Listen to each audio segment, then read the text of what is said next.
comigo, Deus, o Deus a quem eu sirvo, é poderoso para transformar o mal em bem. Amém? Deus tem poder para isso, amados.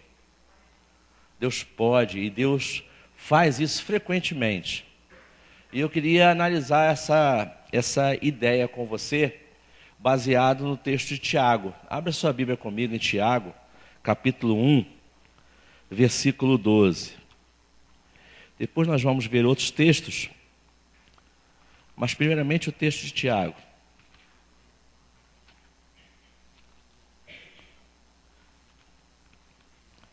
Tiago, capítulo 1, versículo 12. Lá no finalzinho da sua Bíblia, depois de Hebreus. É uma meditação simples.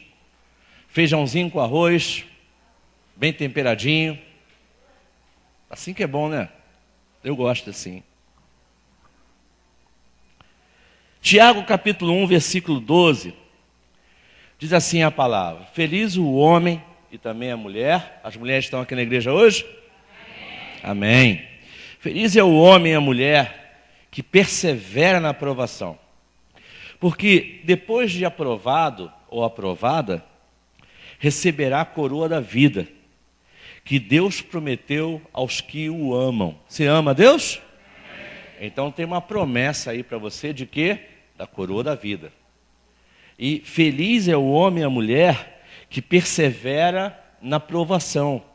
E aqui como provação nós podemos entender que são as provas que Deus nos coloca, que são os problemas do dia a dia da vida, que são os problemas mais graves que acontecem na vida, que são os problemas que os outros criam para nós, que são também os problemas que nós criamos para nós. Você já percebeu que muitas vezes nós mesmos criamos problemas para nós? Ou também nós às vezes pegamos o problema que os outros criam e nós aumentamos o problema, superdimensionamos o problema, mesmo que inconscientemente.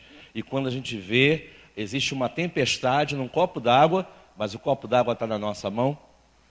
Então, feliz é o homem e a mulher, versículo 12, que persevera nessas provações, que fica firme durante esses tempos de crises. Porque depois de aprovado, ou seja, depois que passar por essas crises, depois que vencer esses problemas, depois que superar esses desgastes, ele receberá a coroa da vida, que Deus prometeu para eles que o amam. Amém? Então esse texto aqui é muito interessante, porque ele nos fala de uma promessa, nos fala das provações e nos fala de aprovação. Vamos orar? Feche os seus olhos, vamos orar. Senhor, muito obrigado, porque Tu és um Deus que estás conosco na hora da aprovação, na hora da aprovação e na hora da coroa. Senhor, muito obrigado porque o Senhor nos dirige cada passo.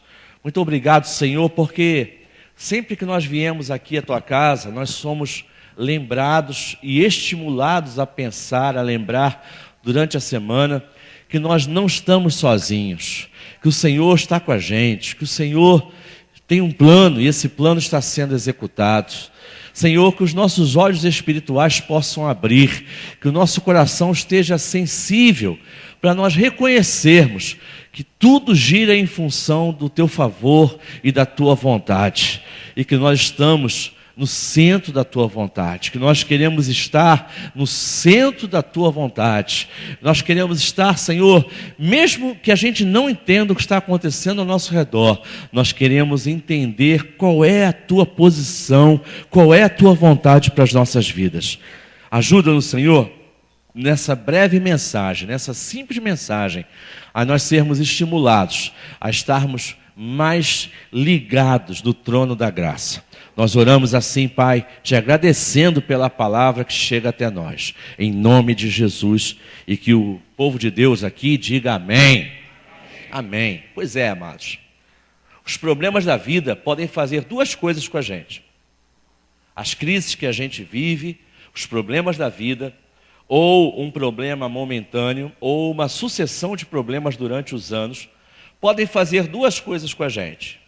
Eles podem nos derrotar, podem fazer com que a gente fique amargo, fique azedo, fique pessimista, fique depressivo, tenha um catiripapo, tenha como é que se diz? Uma crise. Você deve conhecer alguém que teve um AVC diante de tantos aborrecimentos, que teve um infarto com tanta pressão que havia ao redor dela. Ou seja, os problemas da vida podem vir a nos adoecer fisicamente, emocionalmente, espiritualmente, ou os mesmos problemas, os problemas da vida, por mais graves ou menos graves que sejam, por mais diferentes dos seus problemas, dos problemas do vizinho que está ao seu lado aí, que também tem problemas, por mais fortes que eles sejam, esses mesmos problemas podem nos levar a crescimento. Só existem duas saídas: ou eles nos ferem, ou eles nos derrubam, ou eles cumprem o propósito original de nos intimidar, de nos tirar do alvo, de nos fazer mal, de nos atingir, de nos tirar da reta que a gente estava indo bem. Ou então, a gente pode fazer como o texto de Tiago diz, perseverar durante o tempo da provação e então suplantar a provação, sendo aprovado por Deus, e então recebermos aquilo que o Senhor tem no final de cada aprovação da gente, que é a coroa da vida, que é o parabéns, que é o você venceu, que é o reconhecimento de que Ele está conosco. E sempre que a gente chega ao final de um problema, sempre que a gente suplanta uma crise, nós temos uma maturidade maior. Amém? Você reconhece isso? Cada problema que você enfrentou, que eu enfrentei e que a gente superou, nos trouxe maturidade. E cada um daqueles que a gente ainda não superou, nos trazem decepção, nos trazem mágoa, nos trazem peso, nos trazem tristeza, nos trazem amargura. E por isso que é preciso nós ouvirmos palavras como essa, para a gente poder entender e superar. Infelizmente, a maioria das pessoas não consegue ver como é que Deus usa os problemas da nossa vida. A maioria dos problemas que nós temos, que nós vivenciamos, não foram criados por Deus, mas todos eles são permitidos por Deus. Todos eles. Deus não é um Deus sádico, que fica criando problemas para que você tropece, rale o joelho e então você se renda.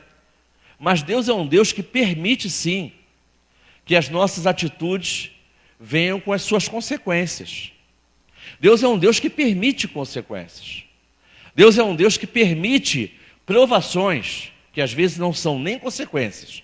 Jó, por exemplo, passou pelo que passou, sem ser consequência de nada errado que ele tivesse feito. Nem tudo que a gente sofre é porque a gente fez algo errado. A maioria é. A maioria são decisões erradas que acabam mais cedo ou mais tarde vindo a estourar, vindo a produzir danos. Mas Deus, embora não as crie, isso é que eu queria que você guardasse. Embora Deus não crie os problemas, não crie as crises, Ele permite que a gente passe pelas crises. Ele permite que nem tudo sejam flores. Ele permite que no mundo nós tenhamos aflições. Ele permite que várias vezes a gente chegue às lágrimas. Ele permite que várias vezes a gente perca o sono. Eu não vou pedir para você levantar a mão, para não constranger ninguém, mas quantas vezes nós já perdemos o sono? Nós já tivemos dificuldade para dormir, porque nós estávamos, ou estamos, talvez alguém aqui esteja passando por algo assim, tão atribulados, com tantos problemas na cabeça, que não conseguem relaxar na hora tão importante quanto é o sono. Deus permite isso. Para quê? Algumas coisas nós vamos investigar hoje, do porquê Deus permite. As pessoas reagem às vezes de uma maneira insensata e ressentida dos seus problemas. em vez de parar para analisar o porquê que está acontecendo aquilo. Às vezes, amados, a resposta, a solução para o problema está exatamente em a gente descobrir o porquê que estamos passando por aquilo. Quando nós questionamos a Deus, por quê, para que nós estamos passando aquilo, é bem provável que nós tenhamos a solução e o fim, talvez não de todos os problemas, mas de uma boa parte. Talvez quando a gente aprenda o motivo, aprenda a razão, aprenda o ensinamento que Deus quer nos dar através de alguma vivência que nós estamos tendo, aquele problema ele seja resolvido, ele desapareça. E aqui eu quero fazer alguns raciocínios com você. O primeiro motivo, o primeiro raciocínio é que Deus usa os problemas para chamar sua atenção.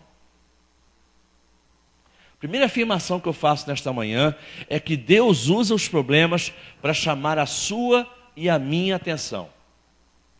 Pare para pensar que em alguns momentos nós vivemos a vida de maneira displicente. A gente liga o piloto automático e começa a viver, começa a embarcar, começa a ir nas rotinas. Tanto a rotina do trabalho, quanto a rotina de casa, quanto a rotina da igreja, quanto a rotina financeira, quanto a rotina do estudo. A gente vive a rotina do celular, a gente vive no dia a dia as rotinas. A gente vive como que no automático. E quando desponta um problema, quando desponta uma situação que mexe com a gente, aí a gente quebra as rotinas e para dar atenção a determinada área da nossa vida. Seja ela familiar, no trabalho, na vida espiritual, na vida pessoal interior. A gente muda a rotina. Aquilo é quebrado. Deus nos chama atenção. Deus às vezes acende uma fogueira debaixo da gente para que a gente se movimente. Domingo passado à noite, aqui na igreja, eu preguei uma mensagem sobre Jonas, mostrando que em determinado momento Jonas entrou numa área de conforto. Jonas parou a sua vida para simplesmente observar a banda passar, como diria Chico Buarque de Holanda. Ele sentou para ver a mão de Deus pesar sobre a vida dos outros. Ele programou ficar 37 dias sentado, ou somente olhando uma cidade ser destruída como ele achava que seria. E Deus não fez isso. Deus o tirou de uma área de conforto. Deus de vez em quando faz isso com a gente. Ele já fez isso comigo algumas vezes. Não sei se você reconhece que ele já fez isso contigo. Mas tem certas horas, certos momentos, certas situações em que a gente não quer mudar a nossa rotina, sendo que é necessário mudar a nossa rotina. E o que Deus faz? É como se Ele acendesse uma fogueira debaixo dos nossos pés para nos fazer andar, para nos fazer sair daquele local de conforto, para nos fazer sair daquele momento em que a gente às vezes até reclama, mas não tem coragem de tomar uma atitude. E Deus nos impulsiona então a tomar certas atitudes. Alguns problemas são ferramentas de Deus para que a gente saia de um local emocional ou até mesmo de um local físico para ir para outro movimento aonde Deus quer que você vá.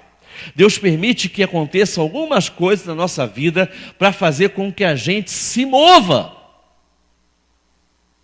Porque muitas vezes, até mesmo por covardia, por medo do que vai acontecer no novo, por medo do novo, a gente puxa o freio de mão e fica da forma que está, aonde está, da maneira que está, mesmo que infeliz, mesmo que sabendo que não é o certo, mesmo sabendo que não é aquilo que Deus tem para a gente, mas às vezes Deus permite que você seja incomodado.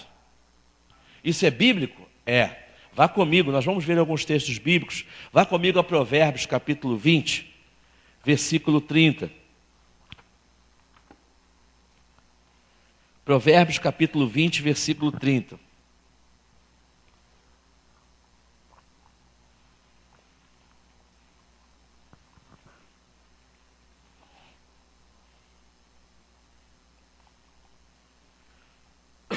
Olha que texto forte. Esse talvez seja algum daqueles textos que algumas pessoas pensam assim, mas por que isso está na Bíblia? Mas está. E é verídico, e é bom. Olha o que o salmista diz. Os golpes e os ferimentos eliminam o mal.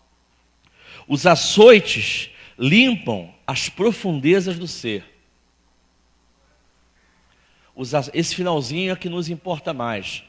Os açoites, os problemas, as dores causadas pelos problemas, muitas vezes são usadas por Deus para nos mover e limpar, nos mover de lugar e limpar as profundezas do nosso ser. Amados, talvez Deus tenha um emprego melhor para você em outro lugar, mas você está preso ali numa visão de que só aquilo é que é para você.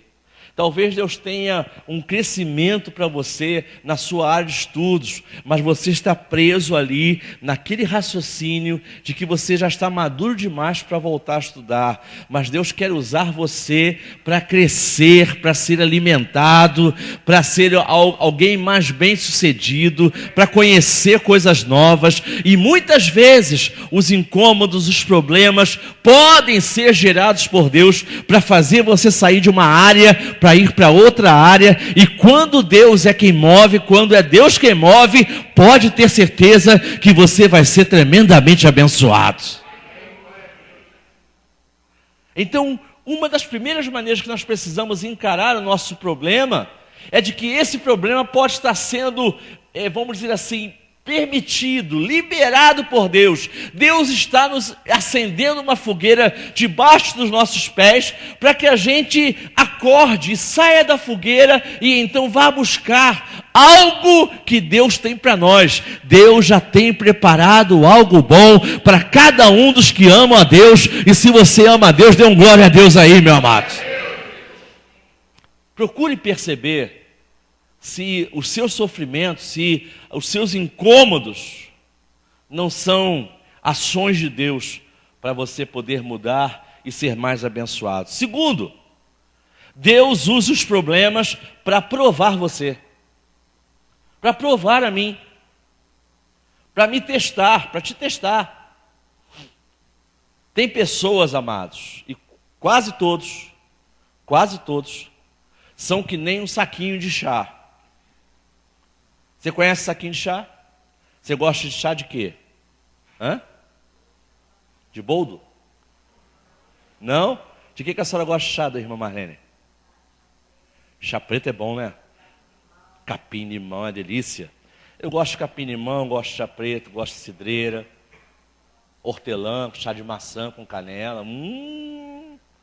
É uma beleza. Só que você pega o chá, seja ele qual for, preto, boldo, cidreira, você tem um saquinho de chá já industrializado, ou a própria erva, no caso do capim-limão. Você vê a erva, está lá bonita, vê o saquinho de chá, bem feitinho, bem costuradinho nas pontas.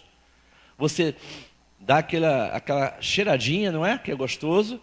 Você cheira, sente o odor, só que ali ele ainda não exerceu as suas propriedades que ele pode exercer. Tem cheiro de cidreira, mas ainda não manifestou tudo aquilo que ele pode manifestar. O chá, assim como o café, glória a Deus pelo café. Alguém glorifica a Deus pelo café? Aleluia! Café é coisa de Deus, amados. O chá, ele só tem as suas propriedades, só tem o melhor extraído dele na água quente. Alguns de nós somos assim, são assim. Alguns seres humanos só dão o seu melhor quando estão no meio da fervura. Só dão a sua cor, o seu cheiro, o seu aroma, a sua personalidade, quando é manifestado no meio da fervura.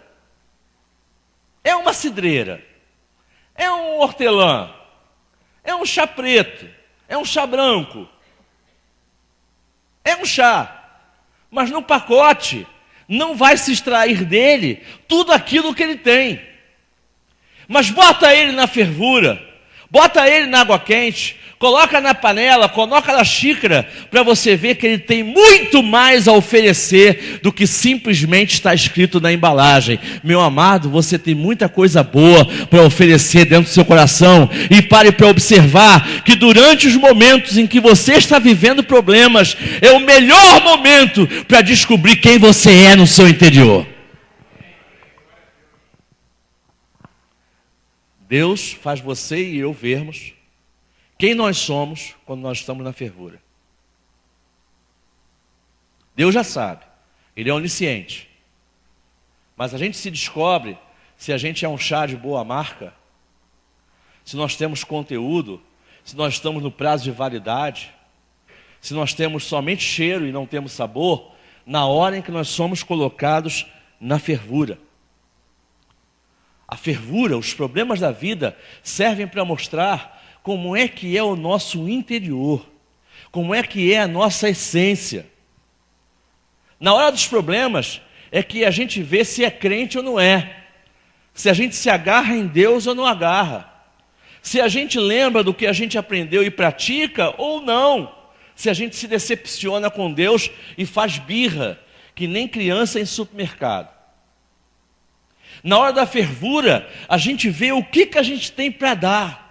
Porque, irmãos, na hora dos problemas da vida, uma das melhores coisas que a gente faz é abençoar quem está ao nosso lado. Jó foi abençoado enquanto ele orava pelos seus irmãos. Então guarde isso no seu coração. Está vivendo problemas? É tempo de abençoar alguém. É tempo de não ficar em crise somente com o seu umbigo. E dizer, coitado de mim, coitado de eu, falando errado. Coitado de mim, por que eu estou passando por isso? Eu sou dizimista, eu vou à igreja, eu sou gente boa, eu não fumo, eu não bebo, eu não mato, eu não cheiro. Por que isso tudo acontece comigo? Não, meu amado. Está sendo extraído de você o seu melhor sabor. É a hora em que você mais pode abençoar alguém, porque você está lutando, mas você vai ter a vitória em nome de Jesus. Seja alguém que aromatiza a vida de quem está perto de você. Vá comigo ao Salmo 119. Isso também tem respaldo bíblico. Salmo 119, versículos 71 e 72.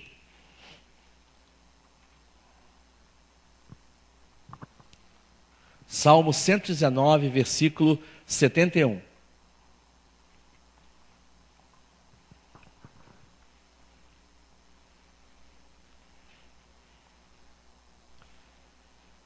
Foi bom para mim ter sido castigado, diz o salmista,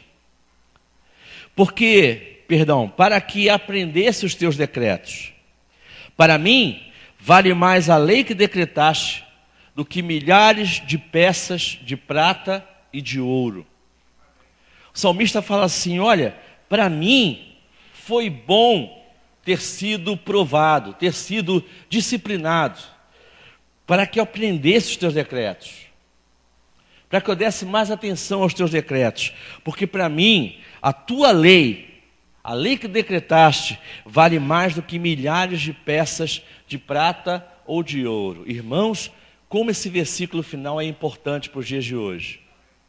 Porque a lei de Deus está sendo vilipendiada, está sendo trocada exatamente por peças de prata e por peças de ouro. Por causa de interesses escusos, por causa de dinheiro, por causa de poder, por causa de projeção. É só para você ter uma ideia. De vez em quando eu falo essas coisas para que você perceba o mundo ao seu redor. Eu acho que uma das funções do líder espiritual é te dar também uma posição do mundo que está ao seu redor, porque eu vejo a igreja um tanto quanto adormecida. Ontem houve uma marcha para Jesus em São Paulo que teve, segundo os organizadores, 5 milhões de pessoas. Não deve ter tido tudo isso, mas teve um bocado de gente. Só que esse tipo de movimento ele é bom, mas é insuficiente. Ontem também, ou anteontem, ontem foi sábado, foi anteontem. Na sexta-feira eu soube que a igreja episcopal, olha só, a igreja episcopal americana está vendendo a sua sede. A igreja episcopal é uma igreja antiga, ligada à Inglaterra, da época de Martinho Lutero, das igrejas nacionais. Igreja episcopal anglicana. Ela está vendendo a sua sede nos Estados Unidos por causa de dívidas. Ela está indo à falência. E por que ela está indo à falência? O primeiro passo é que eles aceitaram sacerdotes gays. Eles aceitaram que sacerdotes gays, bispos inclusive, fossem ordenados.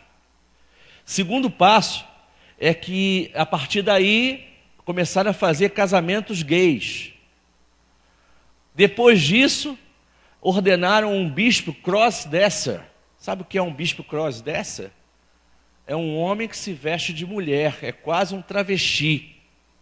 Um bispo travesti.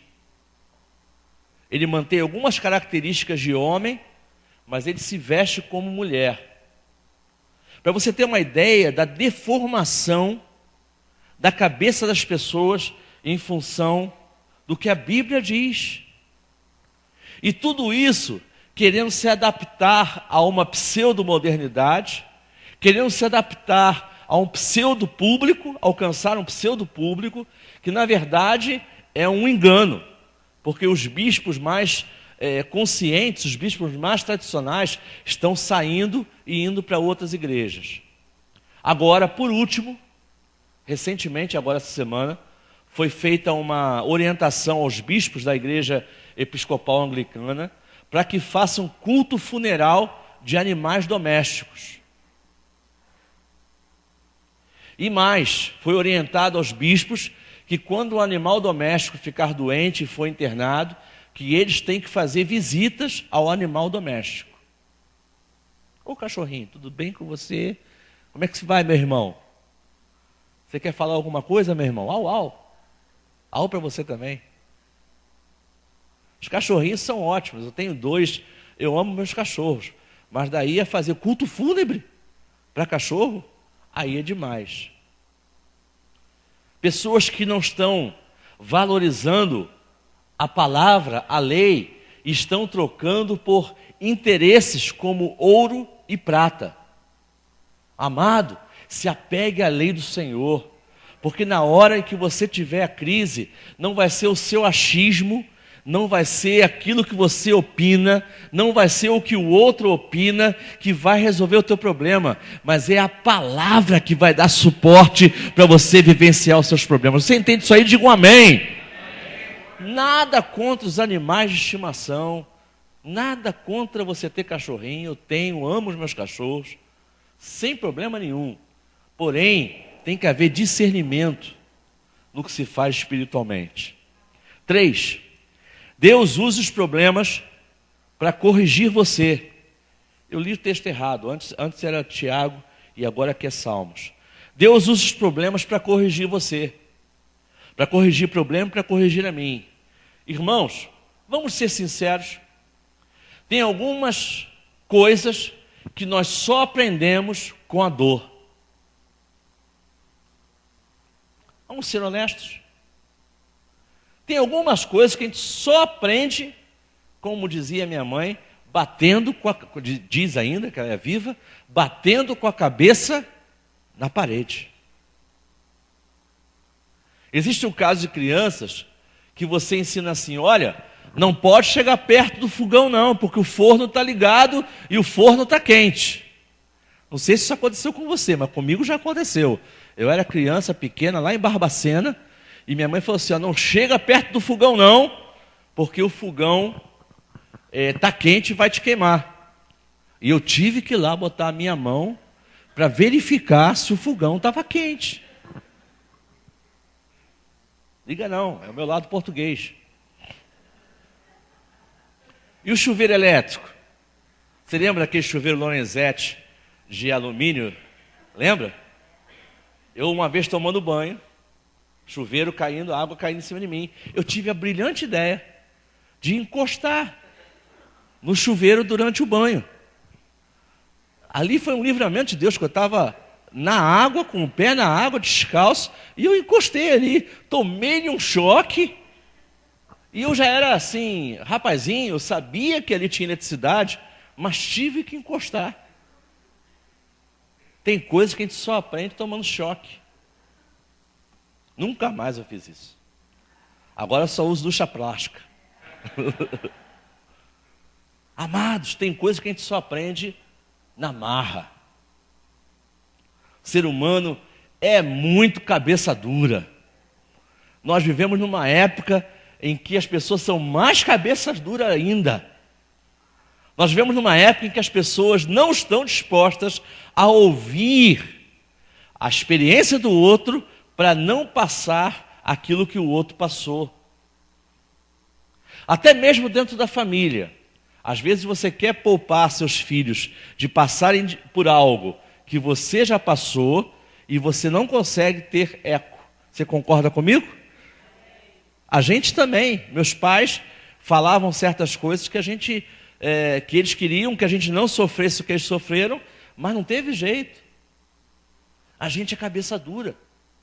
E com o nosso pai, com letra P maiúsculo, nós também somos cabeças duras. E às vezes tem algumas coisas que a gente só vai aprender no sufoco. Tem algumas outras coisas que a gente só aprende o valor, só dá o valor quando perde. Eu vou falar uma frase aqui que eu acho que todos nós já ouvimos. É frase de mãe. Sabe aquelas frases bombásticas de mãe? A frase é a seguinte: quando eu morrer, é que vocês vão me dar valor. Você fala, Elis? Já ouviu também? Quando eu morrer, quando eu não estiver mais aqui, é que vocês vão me dar valor. Você não fecha a pasta do tubo de dente quando eu morrer. Você não fecha o armário da cozinha, deixa a luz da cozinha acesa quando eu morrer. A ameaça é sempre a mesma. E a verdade é que quando a gente perde um ente querido, é que a gente valoriza algumas coisas que a gente não valorizava antes. É ou não é? Quando a gente perde um emprego que era bom, é que a gente valorizava aquilo que a gente tanto reclamava. Quando a gente perde um dinheiro que a gente tinha e perde por displicência, é que a gente valoriza o quanto aquele dinheiro era importante. Quando a gente perde uma amizade, se afasta, se aborrece, a gente chega à conclusão de que a gente se aborreceu por tão pouco e perdeu uma amizade de tantos anos por causa de tão pouco. Mas aí o orgulho, a mágoa, a separação, a distância criam muitas barreiras. Quando a gente perde, é que a gente valoriza. Então, amados, valorizemos antes que chegue o tempo de perder. Valorize antes que você perca. Quando a gente perde a saúde, é que a gente valoriza o valor, dá o valor de algumas coisas simples. Você quer ver uma coisa? Não sei se você já passou por essa audição, se você já ouviu essa frase, mas eu já ouvi algumas vezes isso, de algumas pessoas que estão acamadas. Eu, graças a Deus, nunca fui internado, ou só quando era criança, para fazer essa cirurgia aqui, que parece um quipá, mas foi uma cirurgia que eu fiz com 5 anos de idade. Mas como adulto, nunca fui internado. Mas quando a pessoa está lá internada, sem poder levantar, é que se dá valor, por exemplo, a um banho. Não é verdade? Eu já ouvi isso muitas vezes. Caramba, como eu queria tomar um banho e eu não posso tomar um banho. Por causa do monitoramento, por causa do soro, tudo é mais difícil. Como eu queria poder chegar à janela, mas eu não posso chegar à janela. Meu pai e minha mãe já passaram vários dias no CTI, meu pai especialmente, eu ia lá visitá-lo todos os dias, e ficar ali ouvindo aquela máquina, pi, pi, pi, pi, pi, deve ser uma tortura imensa. E aí você se dá conta que há 2 semanas atrás, 3 semanas atrás, você estava livre para ir no Guanabara enfrentar a fila da carne. Então, quando você enfrentar a fila da carne no Guanabara, meu irmão, dá um glória a Deus. Dá um glória a Deus. Glória a Deus pelo alcatra, pelo patinho, pelo filé. A gente reclama muito e reflete pouco. A gente reflete pouco. Se a gente parar para refletir no que a gente tem, você é um bem-aventurado, meu amados. Valoriza o que você tem. Você está aqui de manhã, com saúde. Você está me ouvindo aí? Você tem audição, você tem paladar. Quantos aqui tomaram um cafezinho ali na recepção agora de manhã, não é? Gostoso o cafezinho. Foi o Beto que fez o cafezinho. No final, dê parabéns para ele. São pequenas coisas que têm muito valor. Pequenas coisas têm muito valor. Você só sabe o valor do sal quando o médico chega para você e diz assim: você nunca mais pode comer o sal. Aí é que você sabe o valor do sal. Meu Deus do céu, como é que eu vou me virar sem sal? Algumas coisas a gente só dá valor quando a gente perde. 4. Deus usa os problemas para proteger você. Amém? Alguns problemas acontecem na nossa vida para a nossa proteção. Tenha isso em mente. Sabe por quê, amados? E eu não estou aqui viajando na maionese, não. É a realidade. Alguns problemas acontecem na nossa vida para que não aconteça um problema ainda maior ali na frente. Então Deus permite um impedimento agora para que você não tenha um problema maior ali na frente.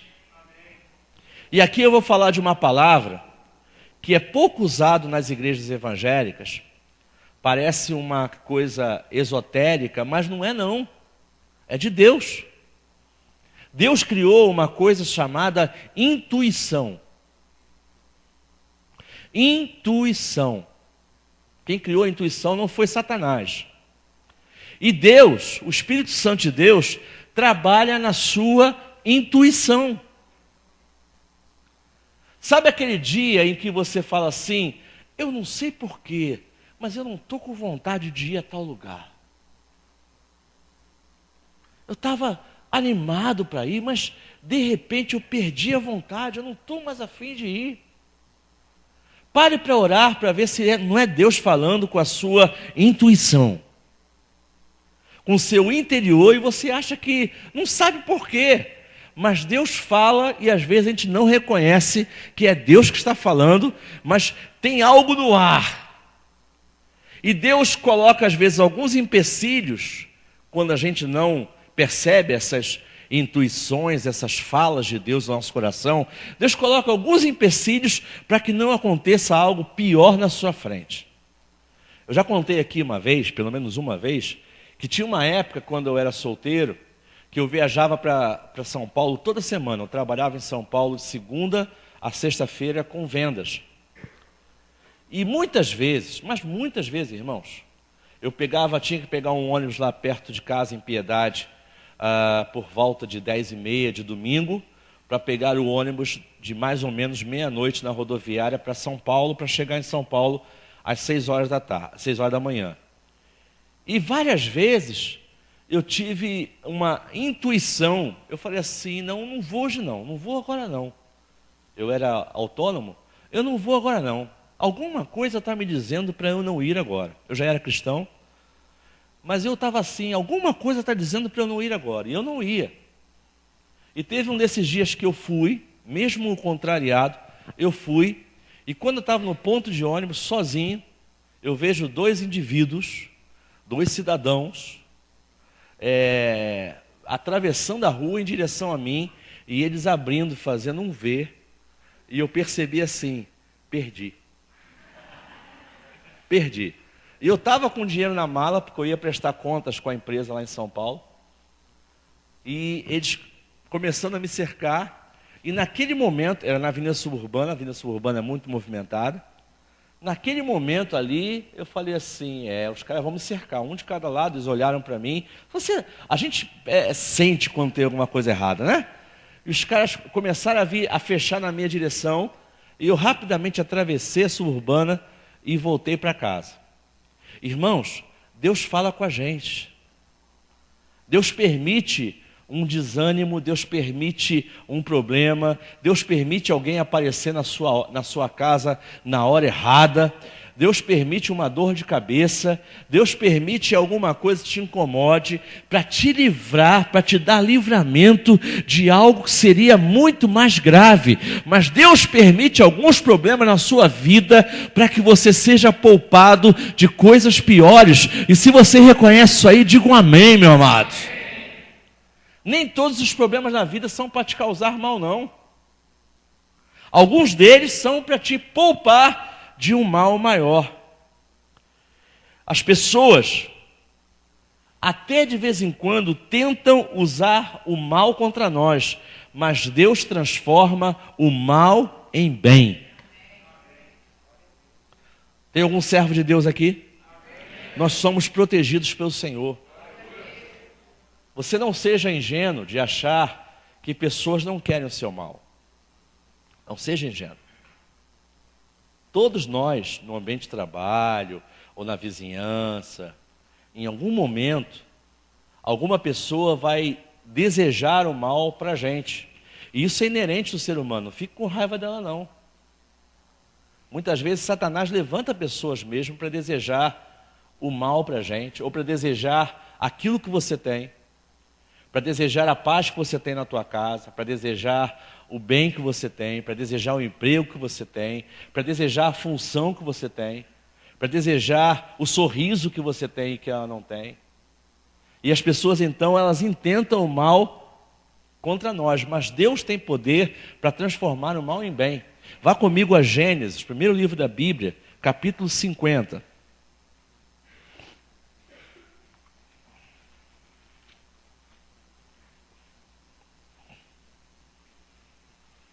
Versículo ao versículo 20.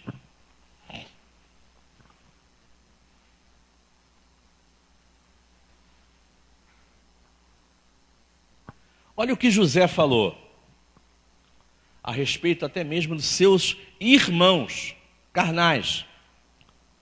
José falou assim: vocês planejaram o mal contra mim, mas Deus tornou o mal em quê?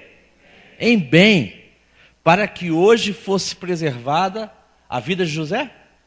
Não, a vida de muitos. Aleluia! Irmãos, preste atenção nisso. Se você é um homem fiel a Deus, como José foi fiel em todos os momentos, podem intentar o mal que for, podem falar o que falarem de você, podem tentar o que tentarem contra você, mas Deus transforma o mal em bem. E mais, Ele não abençoa só você não, Ele abençoa você e abençoa muitos outros ao seu redor. Já falei aqui para você e vou voltar a repetir, durante os anos que o Senhor me der à frente do ministério. Nós não temos condições de impedir que as pessoas falem besteira a respeito de nós. Não temos. Você não tem como impedir que alguém te ofenda. Seja no trânsito, ô barbeiro! Estou falando algo suave no trânsito, né? Bem suave, sendo polido. Ou no trânsito, ou no seu local de trabalho. Você não pode impedir que alguém faça uma fofoca de você no local de trabalho, uma intriga sobre você no local de trabalho. Você não tem como impedir. Você pode pensar em causar um tumulto, de protestar, de gritar, de impor a sua vontade, mas provavelmente isso só piora o quadro.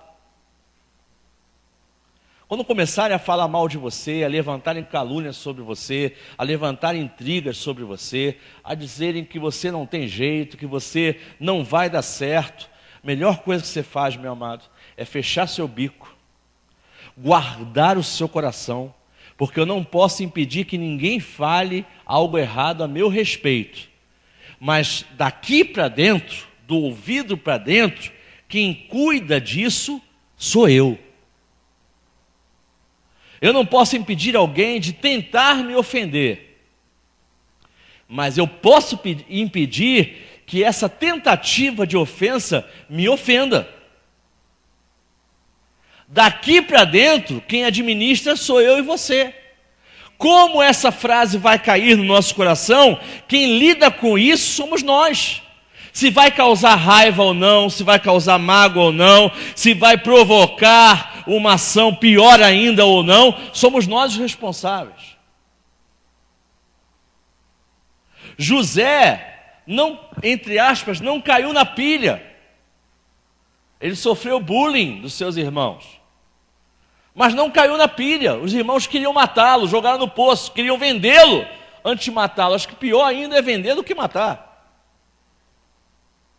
Mas José era um cara abençoado por Deus, assim como tem pessoas aqui abençoadas por Deus, e aqueles que são abençoados por Deus e fiéis a Deus, Deus os preserva e os leva a lugares grandes, a lugares altos. Deus os faz crescer, a ponto de, como José, chegar e falar assim: olha, querido, você naquele dia você não foi sábio não, você falou besteira a respeito de mim, você tentou fazer mal comigo, você tentou me matar, você tentou me vender, você tentou me denegrir, você falou mal de mim, mas olha só, o mal que você tentou contra mim, camarada, não pega, porque a maldição sem causa no servo de Deus não se cumpre, porque o Senhor é maior do que qualquer palavra maldita. Ele nos abençoou na cruz do Calvário. Não adianta, não cola, não cola. Agora depende da gente, amados.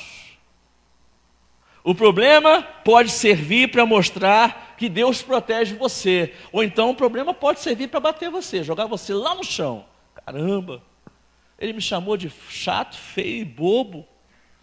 Será que eu sou mesmo? Feio eu sou. Chato, algumas pessoas também já falaram que eu sou chato. E bobo? Bobo é que a pessoa é mesmo que está caindo nessa pilha. Sempre que Satanás falar com você, ele sempre vai falar para te derrubar. Sempre. Que ele tentar criar estratégia no seu ouvido, ele vai tentar criar estratégias para tirar algo de você, para tirar a tua paz, para tirar a tua alegria, para tirar a tua qualificação, para tirar a tua motivação. Então, meu amado, perceba que Deus permite alguns problemas para proteger você. Mesmo aqueles problemas que nos afligem de alguém nos querer mal, mas Deus transforma o mal em bem. Amém? Quinta e última ideia: Deus usa os problemas para aperfeiçoar você. Por mais que a gente não goste, mas Deus usa os problemas para a gente ser aperfeiçoado. Quando os problemas são respondidos corretamente, eles são construtores do caráter. Pode observar, olhe para trás, para a sua vida, para os momentos que você já viveu, tenha você a idade que você tiver, e você vai ver que o seu caráter foi forjado através das experiências difíceis da vida. Ali que você aprende como reagir, que algumas reações não valem a pena, que algumas coisas na vida não valem a pena, que entre ter razão e ser feliz, é melhor ser feliz do que ter razão em algumas ocasiões. Outro dia eu ouvi uma irmã dizendo, aqui na igreja, não lembro qual foi a irmã, uma irmã dizendo assim: pastor, eu estou na seguinte situação, se eu estiver no ônibus e alguém pisar no meu pé, eu peço desculpa para quem pisou no meu pé. Eu estou assim, porque hoje em dia as pessoas estão tão loucas que não vale a pena você discutir por causa de um pisão de pé. Antigamente, quando a pessoa pisava no pé, me perdoa, me desculpa. Hoje em dia a pessoa pisa no teu pé e fala assim: o que foi? Por que botou o pé debaixo do meu? Então, para não ter problema, pede desculpa logo. A maturidade da vida vai trazendo isso para a gente, né? A gente para de querer resolver tudo na base do que foi, e a gente vai resolvendo as coisas na base do vamos deixar isso para lá. Se você for levar tudo a ferro e fogo, você vai construir uma coraça de amargura. E isso não vale a pena. Deus usa os problemas para aperfeiçoar você. Deus está mais interessado no seu caráter do que no seu conforto, sabia disso? Deus está mais interessado no seu caráter do que no seu conforto. Você pode ter pouco conforto, mas precisa ter um caráter aperfeiçoado em Deus. Amém, amados? Você pode ter muito conforto, pode ser uma pessoa bem abençoada por Deus no aspecto material, pode ter uma casa confortável, pode viver confortavelmente, mas se você não tiver um caráter aprumado, Deus não se agrada disso. Deus está mais preocupado com o seu caráter do que com o seu conforto. O seu relacionamento com Deus e o seu caráter, que implica em santidade, são as duas coisas que vão levar você para a eternidade. Porque o caráter mostra a transformação que você sofreu. Outro dia eu estava falando sobre isso. Sobre que uma pessoa que já teve realmente uma experiência com Jesus, a Bíblia diz que ela teve um novo nascimento. A Bíblia também diz que é retirado o coração de pedra, ou seja, o coração insensível, e é posto um novo coração, no sentido de sentimentos. Um coração sensível ao pecado, sensível à vontade de Deus, sensível à necessidade do próximo, sensível à necessidade de quebrantamento, sensível à questão de se confessar os seus pecados diariamente. Então, meu amado, o seu relacionamento com Deus e o seu caráter são as duas coisas que vão levar você para a eternidade. Por isso você precisa cuidar deles, inclusive no tempo de problemas, porque os problemas também servem para aperfeiçoar você. Nós podemos sair dos problemas crescendo, e eles serem trampolins para a gente. Abra sua Bíblia comigo em Romanos, capítulo 5. Já estou terminando. Romanos, capítulo 5, versículo 3 e 4.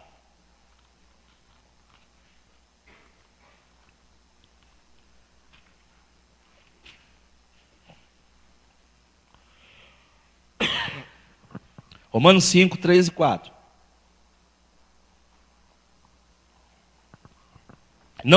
Não só isso, mas também nos gloriamos nas tribulações, porque sabemos que a tribulação produz o quê? Perseverança. E a perseverança, ela produz o quê, amados? Um caráter aprovado. E o caráter aprovado produz o quê? Esperança. Uma coisa puxa a outra. E a esperança não nos decepciona, porque Deus derramou o seu amor em nossos corações por meio do Espírito Santo que Ele nos concedeu. Então, amados, as provações, elas desencadeiam uma série de sistemas diante de nós que visam ao nosso aperfeiçoamento. É preciso, então, encarar os problemas de uma maneira diferente. Eu vou reler aqui os tópicos para você. Primeiro, Deus usa os problemas para chamar a sua atenção. Quando nós estamos distraídos, Deus acende uma fogueira debaixo dos nossos pés. Segundo, Deus usa os problemas para provar você, como um saquinho de chá. Nós damos o nosso melhor no meio da fervura. 3, Deus usa os problemas para corrigir você, porque tem algumas lições que a gente só aprende no meio da dor. 4, Deus usa os problemas para proteger você. Tem gente que intenta o mal contra a gente, mas Deus pega esse mal e transforma o mal em bem. 5, Deus usa os problemas para aperfeiçoar você, para que você amanhã seja uma pessoa melhor do que você é hoje, para que você amanhã seja um cristão melhor do que você é hoje, para que você seja um pai, uma mãe melhor do que você é hoje, para que você seja um marido, uma esposa melhor do que você é hoje, para que você seja um funcionário ou patrão melhor do que você é hoje, para que você seja um ser humano melhor do que você é hoje. Eu quero concluir para a gente orar dizendo que Deus está trabalhando em sua vida, mesmo quando você não reconhece. Glória a Deus.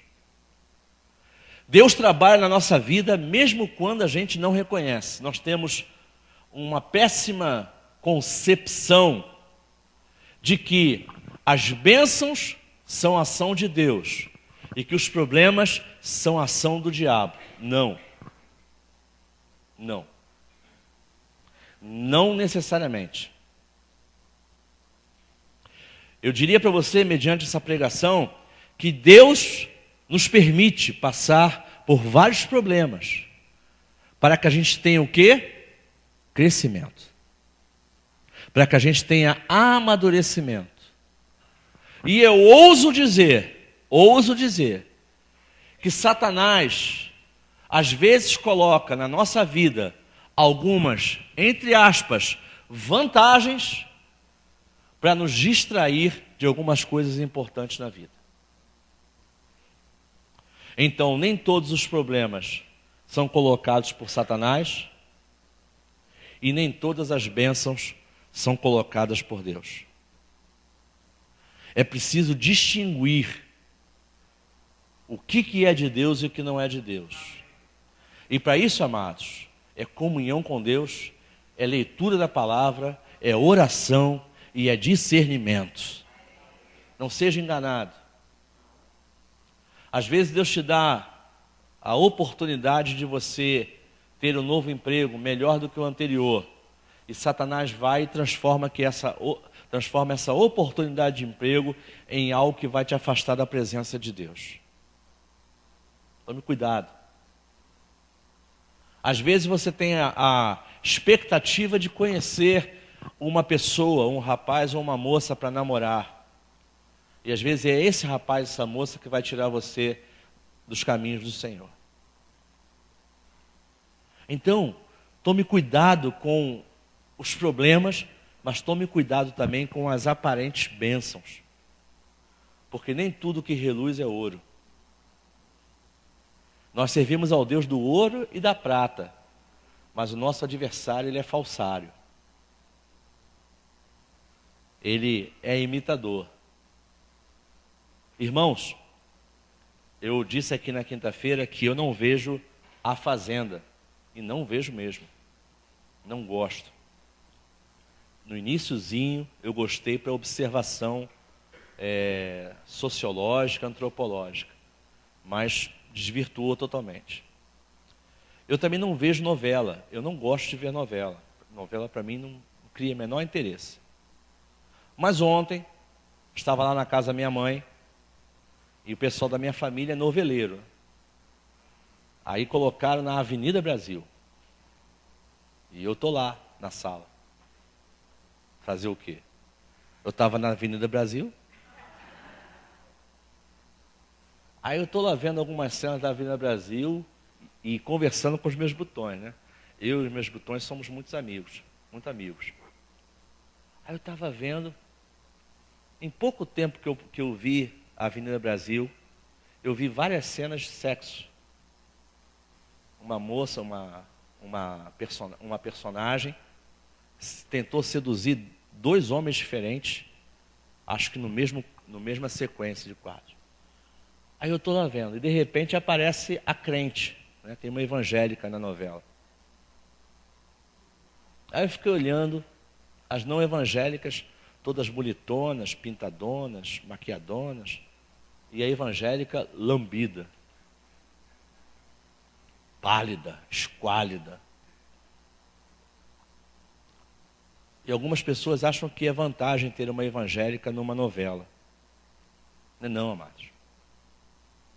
Pelo contrário, é mau sinal. É mau sinal. É sinal que estão tentando puxar o interesse de alguns evangélicos. Eu digo isso por quê? Porque nem tudo que reluz é ouro, é o que eu estava falando. E aquela personagem não nos representa. Representa você? Não. Não nos representa. Satanás, ele é mestre em fazer coisas made in Taiwan, coisas de pouco valor, coisas geralmente falsificadas. Nem tudo que é feito em Taiwan é falsificado, mas coisas que duram pouco, coisas mal feitas. E tome cuidado para você não ser envolvido por algo assim. É muito mais fácil e rentável, você aprende mais quando você entende os problemas da sua vida como sendo oportunidades de Deus para você crescer. Deus todo dia te dá oportunidades para você crescer. E hoje é um dia desses. Amém?